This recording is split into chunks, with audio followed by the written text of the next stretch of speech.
India times में आपका स्वागत है और आपके साथ मैं श्रेया। मध्य प्रदेश के ग्वालियर में एक तांत्रिक के कहने पर 2 कॉल गर्ल की बलि चढ़ा दी गई। मध्य प्रदेश के बैतूल में एक दादी ने अंधविश्वास में अपने नाती का फ्रैक्चर हाथ ठीक करने के लिए लोहे का गर्म सरिया करके उसे दागना शुरू कर दिया। और मध्य प्रदेश के सीधी जिले में ही तांत्रिक द्वारा एक नाबालिग लड़की का रेप किया गया। आधुनिकता के इस दौर में जहां हर चीज का वैज्ञानिक पक्ष रखा जाता है, लोग हर चीज को प्रैक्टिकली हैंडल करना चाहते हैं, वहीं दूसरी तरफ आज भी हमारे बीच अंधविश्वास जिंदा है। अंधविश्वास की कई ऐसे खबरें उजागर हुई हैं जिसके कारण हत्या, छेड़छाड़ और बलात्कार जैसी बड़ी घटनाएं हुई हैं। हैरानी की बात तो यह है कि बढ़ते जमाने के साथ कदम से कदम मिलाने वाले लोग यानी पढ़े लिखे लोग भी इस अंधविश्वास की चपेट में आ जाते हैं। मध्य प्रदेश में अंधविश्वास कितना हावी है और लोग किस कदर अंधविश्वास के मकर जाल में फंसे हुए हैं, देखिए इस रिपोर्ट में।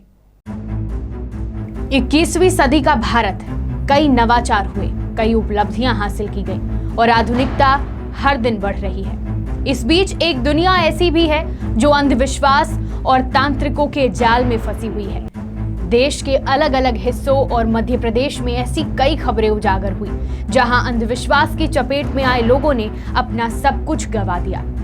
मध्य प्रदेश के अलग अलग जिलों से ऐसी कई घटनाएं उजागर हुई जो यह साबित करती हैं कि आज भी हम अंधविश्वास की चपेट में हैं। पहली घटना मध्य प्रदेश के ग्वालियर से, जहां संतान की चाह में एक दंपत्ति ने 2 अन्य साथियों के साथ मिलकर 2 कॉल गर्ल की बलि चढ़ा दी। 21 अक्टूबर की सुबह ग्वालियर के IIITM कॉलेज के पास सड़क पर एक महिला का शव बरामद हुआ था। महिला की उम्र करीब 40 साल थी।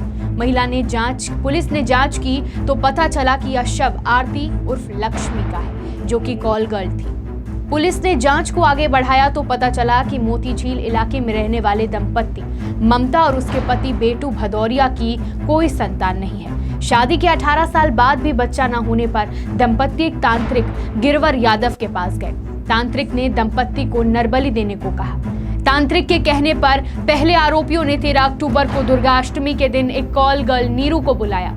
आरोपी नीरज परमार ने पहले उसके साथ शारीरिक संबंध बनाए और फिर गला दबाकर नीरू की हत्या कर दी। हालांकि नीरू ने हत्या से पहले शराब पी ली थी तो तांत्रिक ने इस बलि को सही नहीं माना, इसलिए बाद में आरोपियों ने आरती को अपना शिकार बनाया।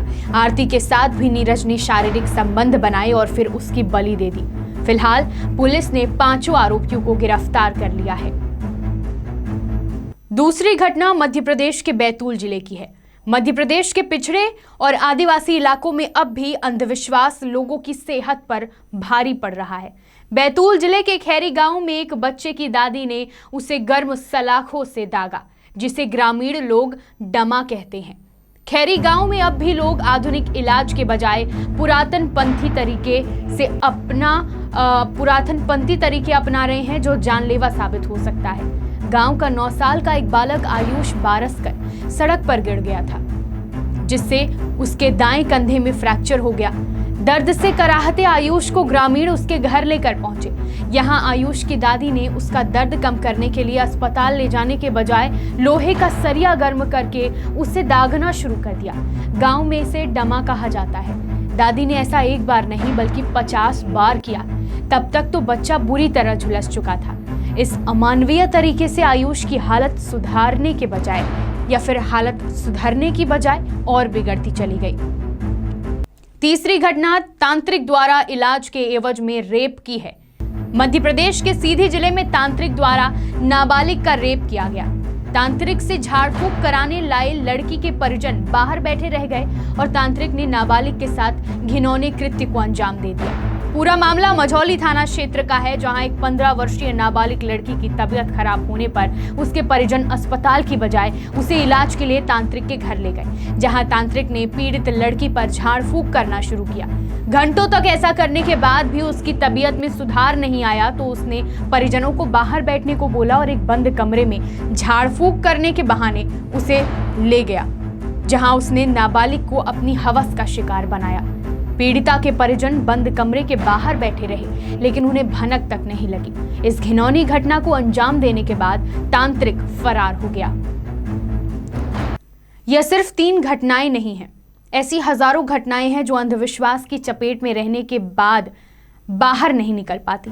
और यह अंधविश्वास हमारे शिक्षक समाज के बीच भी एक मजबूत दखल रखता है। यह हमारे समाज का सच है जो आज की डिजिटल दुनिया में भी मौजूद है। अंधविश्वास के प्रभाव से गांव में रहने वाले लोग ही नहीं बल्कि पढ़े लिखे लोग भी अछूते नहीं हैं। भारत में अंधविश्वास का प्रमुख कारण व्यक्ति का डर, तेजी से आगे बढ़ने की लालसा और स्वार्थ है, जिसकी वजह से एक इंसान अंधा हो जाता है, जिसकी वजह से वह अंधविश्वास की ओर जाने से खुद को रोक नहीं पाता।